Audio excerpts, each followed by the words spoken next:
ரொம்பவே லேட்டாக போஸ்ட் பண்ணுற விலாக் தான் இது. பட் ஒரு சிலருக்கு தெரியாதேன்றது தெரியப்படுத்துவோன்றதுக்கு தாங்க. திருவப்பிள்ளையார் கோவிலில் வந்து பங்குனி உத்திர அன்னைக்கு மீனாட்சியும் சொக்கரும் வருவாங்க. இது எத்தனை பேருக்கு தெரியும்னு எனக்கு தெரில.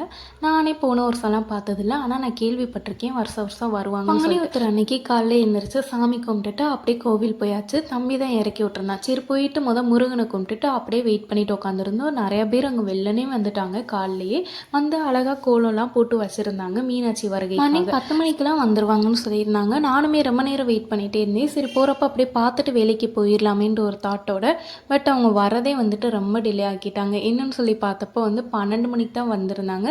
அக்கா அதுக்கப்புறம் போயிருந்தா போல கோவிலுக்கு. ஸோ அவள் போயிட்டு எனக்கு வீடியோ எடுத்து அனுப்பியிருந்தா. பார்க்கவே அவ்வளோ அழகாக. சின்ன வயசில் என் அம்மா ஓயாமல் என்கிட்ட சொல்லிகிட்டே இருப்பாங்க, திருவப்பிள்ளையார் கோவிலோட அமைப்பு தான் வந்து மீனாட்சி அம்மன் கோவில் அப்படின்னு சொல்லிட்டு.